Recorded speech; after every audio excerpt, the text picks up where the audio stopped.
Do you believe in blood over everything, or not anymore? Are you ready for a shocking truth? My brother called me a failure over dinner, and the worst part wasn't even the words. It was how naturally everyone at the table laughed like it was some inside joke that had been rehearsed for years. I stayed silent, but not because I agreed with him. I stayed silent because arguing in that moment would have been like throwing a glass of water on a house fire, pointless, humiliating, and guaranteed to leave me even more soaked in shame than I already was. What no one at that table realized was that my silence was the beginning of something, not the end. That night was one of those family dinners where the food is barely warm before the conversation turns into a performance. My parents love these gatherings because it gives them the illusion that we're still a tight-knit family, but the truth is, it always ends with someone leaving bitter. Ethan, my younger brother, had just landed another sales bonus at his company and could not wait to brag about how he crushed it this quarter. He spoke loudly, gesturing with his fork, taking up the entire conversation like usual. Then he leaned back, looked straight at me, and said, "Lauren, maybe you should take notes." Oh wait, you're still trying to figure out how to be useful, right? Some people just aren't cut out for success. The table burst into laughter. Even my parents tried to disguise their chuckles as coughs. I sat there, holding my fork, staring at my plate, every part of me wanting to scream back. But I didn't. I nodded slightly, as if I hadn't even heard it, and quietly finished my food. On the drive home, I replayed the scene over and over, not because I was surprised, but because I finally felt something shift inside me. For years, I had taken the role of the underachiever in the family narrative, the one who was told to keep the peace, to not argue, to understand that Ethan was just joking. I realized that night that I was done playing that role. It wasn't that I lacked the skills or ambition, it was that I had wasted too much energy trying to prove myself to people who had already written the script of who I was supposed to be. Ethan could laugh all he wanted. I decided then that I would stop chasing their approval and instead build my own. When I got home, I didn't pour myself a glass of wine or cry into a pillow like I had done on nights like this before. I opened my laptop. I pulled up my work calendar, my training records, and my company's internal postings. I mapped out the next 6 months of my career with more clarity than I had ever allowed myself before. There was a compliance course no one wanted to take because it was boring and technical. I signed up immediately. There was a cross-training program for a department nobody liked dealing with because it was full of rules and numbers. I volunteered. And most importantly, I put my name on the list of people available to support the upcoming client audit, which everyone else was trying to avoid like it was contagious. The truth is, I had been playing small at work for years, waiting for someone to notice me. After that dinner, I stopped waiting. I started documenting everything I did, every improvement I made, every shortcut I discovered that saved time or money. It wasn't flashy, it wasn't loud, but it was proof, and proof is what corporate America lives and dies on. Within a week, I had automated a small reporting script that cut 2 hours of wasted effort each week. I didn't brag about it. I wrote a short, clean summary and sent it directly to my boss with the before and after numbers. That night, she replied with just 6 words. "This is solid. Keep it going." It wasn't applause around a dinner table, but it was validation from someone who actually mattered in my career, and it fueled me more than I expected. Meanwhile, my family kept the usual routine. Mom called 2 days later to tell me Ethan didn't mean it, that he was just showing off, and that I shouldn't take it personally. Dad added his own line about how I should be the bigger person. For once, I didn't argue, and I didn't bend. I simply said, I'm busy, and ended the call. That was the first time I had drawn a clear boundary without over-explaining. It felt like a small victory, but it was also the start of something bigger. I changed how I interacted with Ethan too. He loved sending me late-night texts about his wins, like a teenager showing off a trophy. Before, I would respond with long, supportive replies, have to keep the peace and have to convince myself I was still part of his world. After that dinner, my responses changed to one word: noted. No extra validation, no fake cheerleading. It was cold, but it was controlled, and it reminded me that I didn't owe him applause for his every move. At work, the shift in my behavior was noticed faster than I thought. In the next department meeting, My boss casually asked me to walk the team through my updated process for month-end reporting. I explained it step by step, calm and clear, and instead of shrugging it off, people actually started using it. Within 2 weeks, my little checklist became the default for everyone. It wasn't glamorous, but suddenly people were looking to me for solutions, not just for data entry. Then it happened. The following Monday morning, leadership announced that my boss was relocating to another state, and someone had to stabilize the operations until they found a replacement. They needed someone reliable to keep the department afloat during the transition, and especially through the audit. I wasn't asked to take the role officially yet, but I saw the opportunity for what it was, a chance to step into a space Ethan could never touch. I didn't celebrate, and I didn't announce it to anyone at home. I just stared at the email on my screen and thought, this is it. This is the moment where silence pays off. And just like that, the stage shifted. Ethan thought he had the final word that night over dinner, but the truth was, my silence wasn't weakness. It was strategy. And now, the first real crack in his confidence was about to appear, because while he was busy bragging at family dinners, I was becoming the person the company couldn't ignore. When leadership asked me to step in and hold things together until they found a permanent replacement for my boss, I knew that this was the type of opportunity that never comes twice, and I refused to treat it like a temporary babysitting job. I did not get an official title or a pay bump at first, but I understood something that most people in corporate life overlook.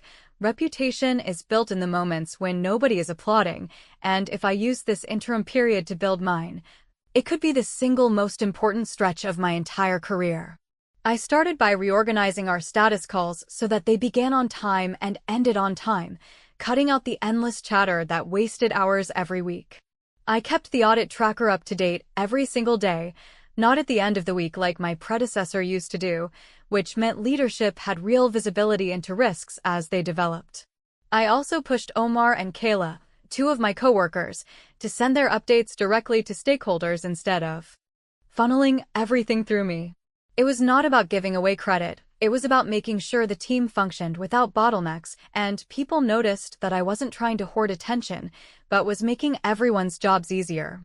At the same time, I began a subtle but deliberate shift at home.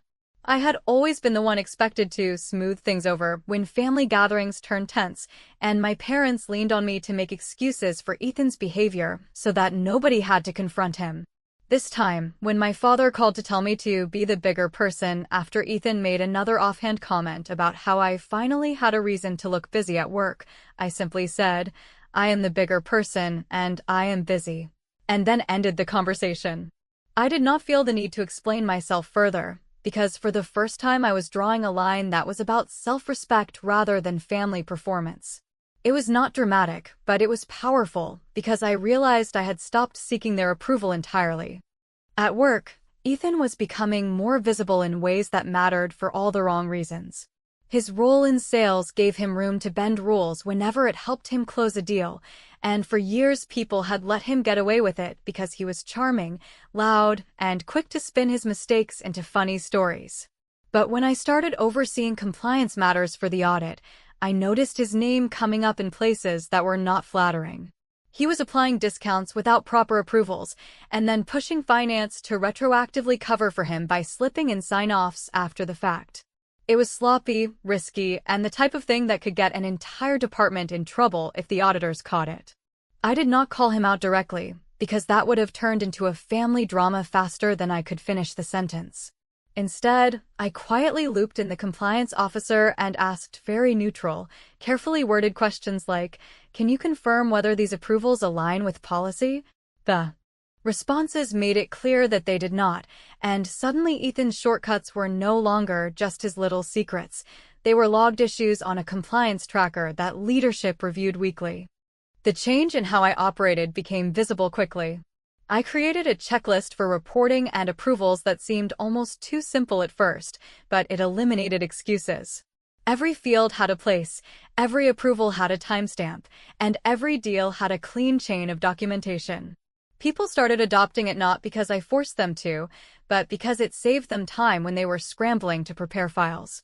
Within weeks, it was standard practice, and the irony was impossible to miss. The very brother who had mocked me at dinner was now required to use a process that I designed just to keep his deals from being flagged. He would never admit it, but the irritation on his face during meetings told me everything I needed to know. Outside the office, Ethan tried to regain control of the family narrative. He invited me to lunch under the guise of catching up, but it quickly turned into a thinly veiled lecture about how I should stay in my lane and not get too comfortable thinking I was in management just because I had a few extra responsibilities. I didn't argue or rise to the bait. I simply reminded him that the company valued results, and my results were speaking for themselves. He smirked and made some comment about how we'll see how long that lasts, but the more he tried to minimize me, the clearer it became that he could feel his grip loosening, and that mattered more to me than anything I could have said out loud. The real turning point of that episode came when HR reached out to me directly.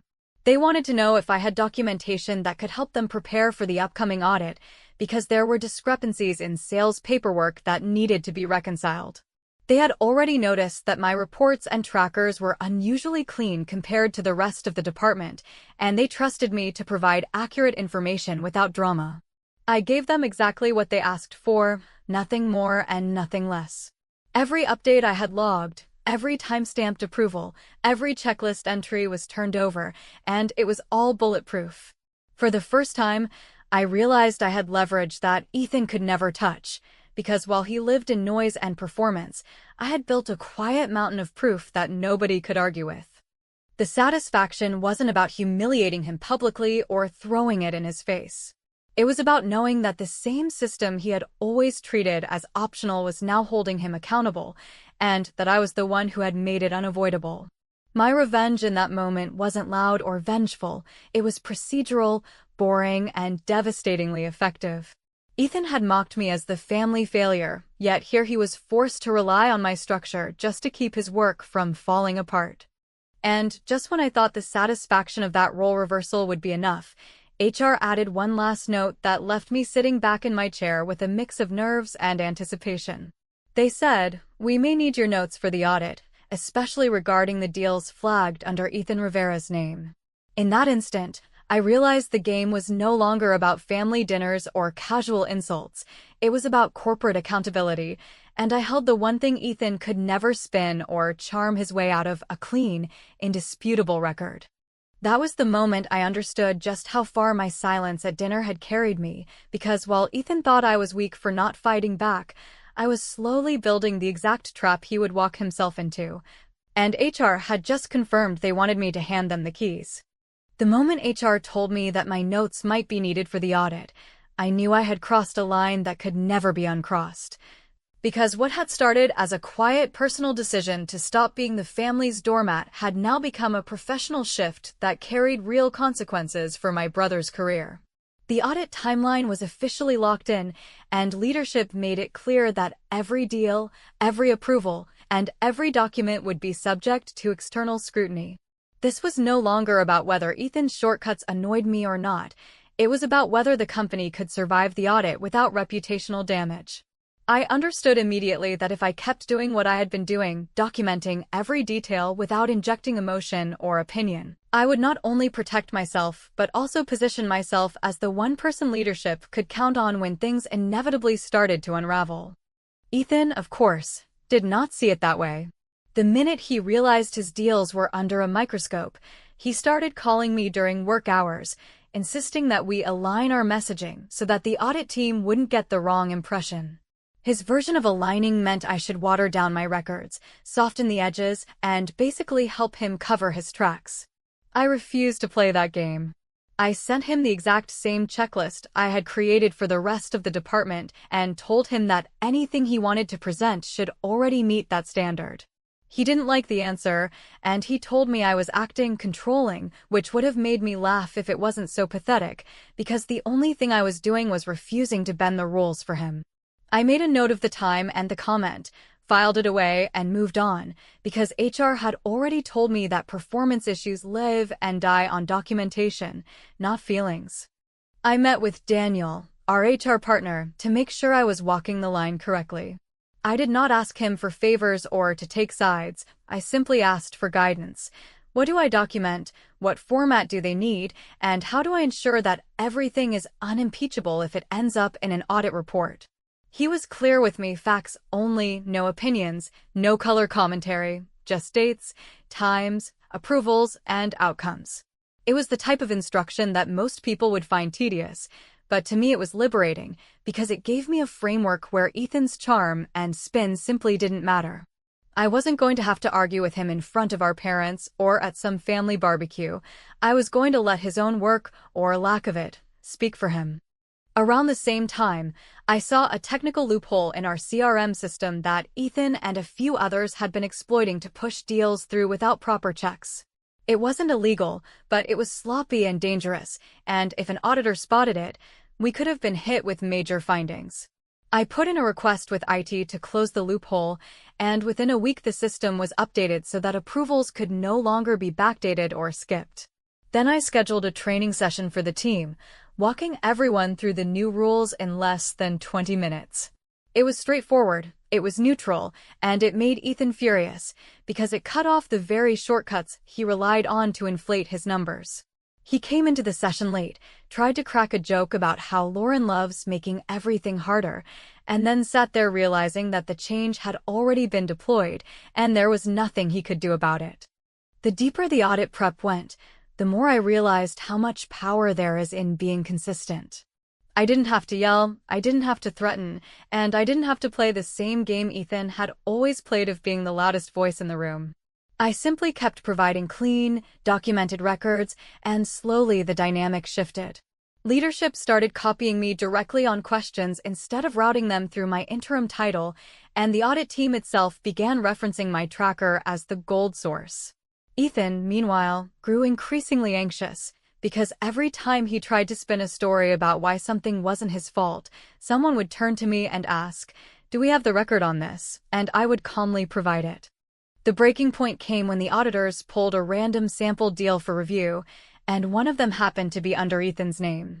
The approval chain was incomplete, and it wasn't a subtle miss, it was glaring, the kind of mistake that any rookie should have avoided. The auditor flagged it, HR asked for supporting documentation, and of course Ethan scrambled to say it must have been a system glitch or an oversight by someone else. But the problem was, I had already closed the loophole that allowed that type of oversight, and my tracker clearly showed the timeline of when his deal was submitted and when the approval should have been attached. There was no covering for him, no rewriting history, no charming his way out of it. I didn't gloat and I didn't smile, even though inside I wanted to. I stuck to the same calm, measured tone I had used since the start, answering the auditor's questions with nothing more than the facts. Ethan avoided eye contact, shifting uncomfortably in his chair, but there was no way around it. The deal was his, the missing approval was his responsibility, and the audit record was permanent. That was the day I realized just how powerful it is when silence turns into strategy. My brother had always believed that the loudest person wins, but in that room, with the auditors flipping through paperwork and HR nodding at every piece of evidence I provided, it was obvious that the person who wins is the one who never stopped keeping receipts. Walking out of that meeting, I knew the balance had shifted permanently. Ethan might still have his swagger at family dinners, and my parents might still call me to remind me to not make things harder than they need to be, but inside the company walls the dynamic was no longer in his favor. He was the one under scrutiny now, and I was the one leadership trusted. For the first time in years, I felt like I had finally broken free from the role my family had scripted for me, because I wasn't just the quiet sister anymore. I was the one who had the power to decide how the story would end. And deep down, I knew this was only the beginning, because if a single missing approval could shake his foundation, then the next phase would push him even further into territory where no amount of charm or arrogance could save him. Once the auditors started using my tracker as their reference and leadership realized that our error rate had fallen in a way that could be traced directly to the simple systems I had put in place, the tone of every meeting changed from polite tolerance to quiet reliance, and that shift, subtle as it looked on the surface, became the foundation for what happened next. Because doors that had always remained politely closed for me began to slide open as if they had never been locked at all, and I walked through them without making a speech or asking for applause, choosing instead to keep doing the unglamorous work that made other people's lives easier and the company's risks smaller. I sent out weekly reports that were short, clean, and impossible to argue with. I published a schedule for quarter-end activities that left no room for last-minute scrambles or creative interpretations of policy. And I made sure every change I proposed had a measurable outcome attached to it, which meant that when someone tried to claim I was slowing things down, the chart in front of them said otherwise in letters anyone could read. Ethan did not adjust gracefully to this new order, because attention had always been the oxygen he lived on, and the moment he felt the air thinning, he moved quickly to build a new narrative in which I was the humorless bureaucrat blocking sales while he, the brave closer, fought to keep revenue flowing despite my supposed obsession with paperwork. The problem for him was that the data had no interest in playing along, since close times were improving, reversals were dropping, and customer complaints about billing were going down, all of which meant that the very executives he tried to influence at happy hours were forwarding my summaries to each other with quiet appreciation and asking me, not him, what we should do next. He responded by bringing our parents into a team happy hour, which he framed as a spontaneous celebration of the big deals, and although I could see exactly what he was doing, I did not bother to show up or to fight for a place in his little stage production. Because I was busy preparing the quarterly plan that leadership had requested from me, a plan that flagged risks before they became fires and laid out training milestones for the next 2 months, and when I submitted it, the VP replied with a line that felt like a door clicking shut on years of noise. Run with this. I accepted the direction and, with it, the reality that for the near term I would be running the department whether anyone had stamped a title on it or not, which is why I was not surprised, only relieved. When HR and the VP formalized the change and handed me the manager title along with a pay adjustment that was made retroactive to the start of the interim period. A tidy acknowledgement that quiet work had real value even when it did not come with a megaphone. I thanked them briefly, then turned back to the team and used the modest budget that came with the role to schedule practical training, to clean up a few legacy processes that had survived only because nobody wanted to argue with them, and to protect my team's time from last-minute demands that never came with accountability attached, which earned me a kind of loyalty that cannot be faked, the sort that shows up in the way people breathe easier when they know the person running the room well. Not throw them under the bus to avoid a tense conversation. It would have been predictable, even boring, if the story had stopped there with a neat promotion and a family argument slowly cooling down, but in my life nothing ever wraps up during the third act. And the email that landed in my inbox a week later made that clear in a single line, because the VP forwarded an application for the open sales operations lead role and wrote, almost casually, that I would be the hiring manager for the search. And the name on the candidate line was my brother's full name, spelled properly, accompanied by a cheerful resume in which he described his habit of innovating around legacy constraints, a phrase that made me smile because we both knew what it meant when translated into the language of policy and risk. I took a breath, set the email aside, and called HR to confirm what process they expected me to follow, and to their credit they were direct and sensible, reminding me that the only way this would hold together was if I applied the same standard too. Every candidate, used a panel for the interviews, asked the same questions, and required a work sample that reflected the day-to-day work of the role, which I could design with input from compliance and finance so that nobody could accuse me of moving the goalposts. The decision to treat Ethan like any other candidate was not heroic, it was practical, because I knew that if I broke process to block him, he would live on that story for years, and if I bent process to help him, he would owe me nothing but a favor he would never repay, so I did the one thing he could not manipulate. I made the process boring, consistent, and transparent, with interviewers who would write notes in plain language.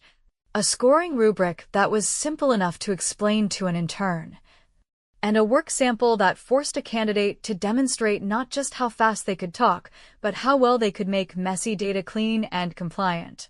While I assembled the panel and finalized the rubric, I kept my attention on the department results, because the audit clock was still ticking, and I refused to let the personal drama eat the oxygen from the work that would keep my team whole. which is why my weekly metrics continued to land on time and my team kept meeting milestones without last-minute panic.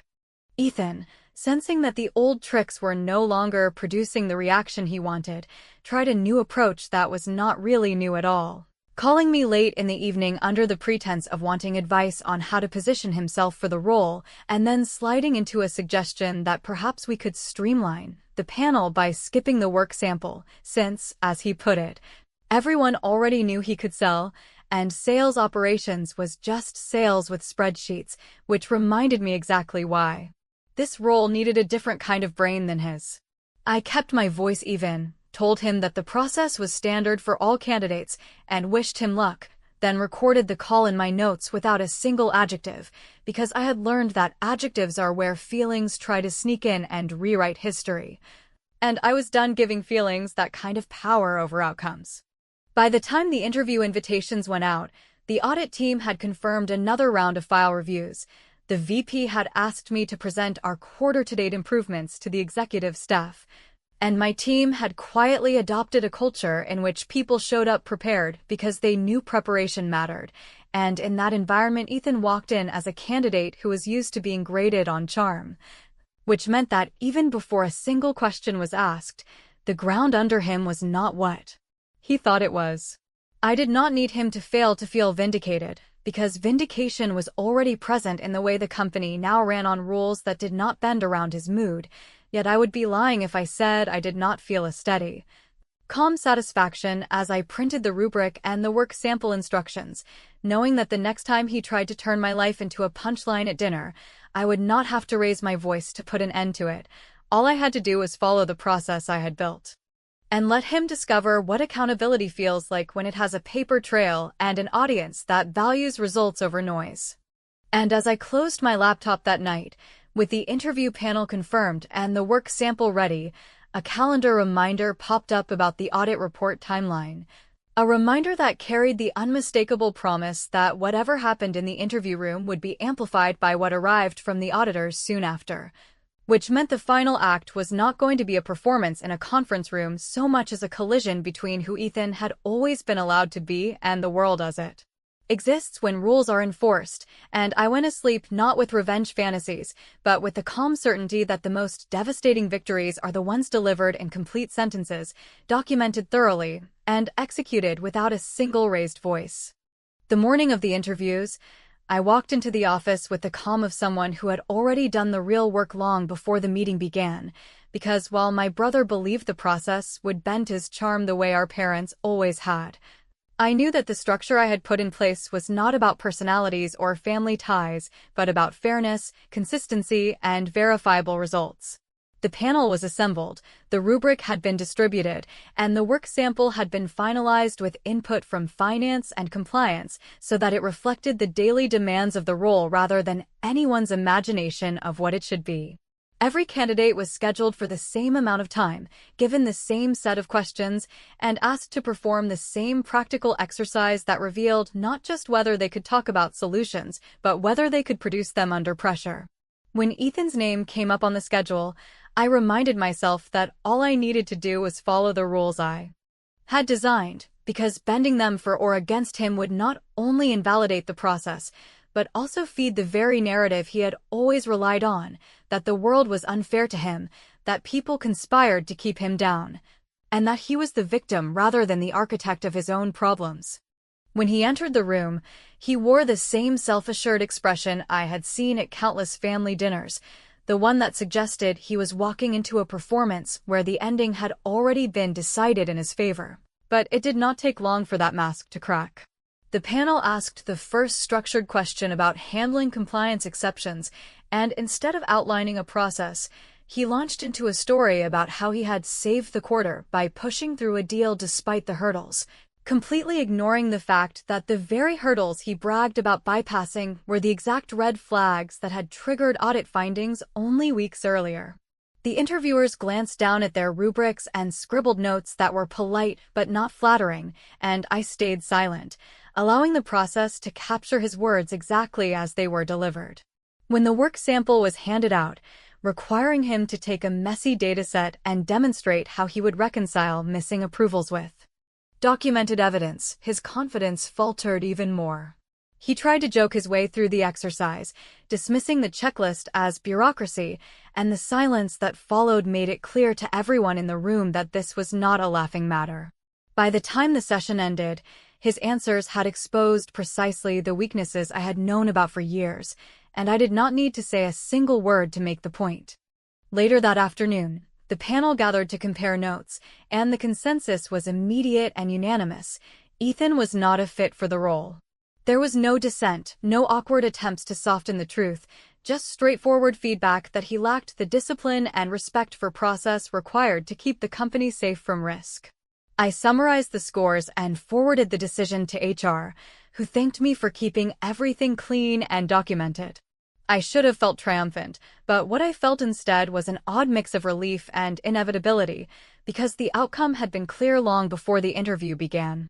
The irony was sharp. He had wanted me to align our messaging, to bend the process, to cover his shortcuts, and by refusing to do any of that I had given him the fairest chance he could ever receive, which also meant that when he failed, it was entirely on him. And just as that chapter seemed to close, the audit report landed, heavy and undeniable, with findings that listed Ethan's name in black and white. The report confirmed missing approvals, policy violations, and sloppy documentation on several deals, and it recommended corrective action up to and including termination for the account owner. HR reviewed the findings with me and then delivered the one instruction I had both expected and dreaded. As his new manager, I would need to conduct the performance meeting and deliver the decision.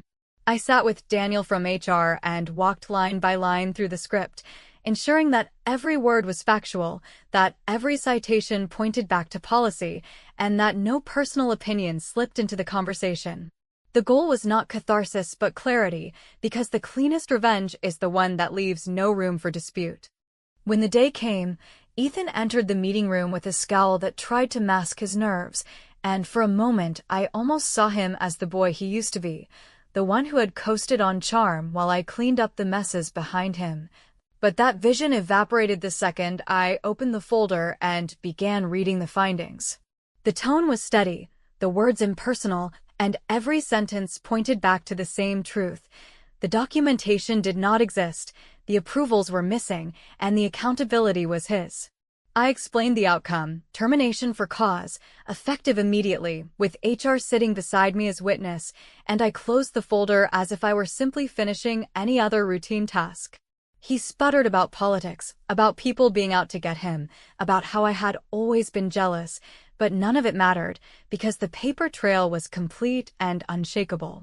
I ended the meeting with the same words I had prepared in advance. You can appeal through HR if you choose. I'll step out now. Then I walked out, leaving the weight of his own choices sitting in the chair where he still fumed. The calls from my parents came quickly, full of confusion, hurt, and the same desperate plea they had made all my life. Why couldn't you have handled it differently? Why couldn't you have protected him? Why couldn't you just keep the peace? For the first time, I did not even try to explain myself. I simply said, "I'm not your referee," and ended the call, because I had finally understood that my life was not meant to be spent smoothing over the chaos of others. And certainly not the chaos of a brother who had mocked me for years, and then handed me the very rope with which he tangled himself. In the days that followed, there were whispers in the office, some sympathetic to Ethan, others quietly admiring the way I had handled the process. But the truth is, none of that mattered to me anymore. What mattered was that I had proven something to myself, that silence is not weakness, that restraint is not surrender, and that the most devastating form of revenge is not a screaming match at a dinner table, but the calm, deliberate application of rules that protect everyone, even when they end the career of someone who once believed he was untouchable. When I think back to that dinner where Ethan leaned across the table and called me a failure, I no longer feel the sting of humiliation. Instead, I remember the silence I chose that night, and I understand now that it was the smartest decision I ever made, because that silence was not about defeat, it was about strategy. And strategy carried me all the way to the moment where I looked across a desk and ended his career without raising my voice, without breaking the rules, and without giving him a single excuse to cling to. The final irony is that he thought he had written the story of my life with one cruel sentence, but it turned out I was the one writing his ending, and the brilliance of it was that I did not have to embellish a word. I simply told the truth, and the truth was enough to finish what he started.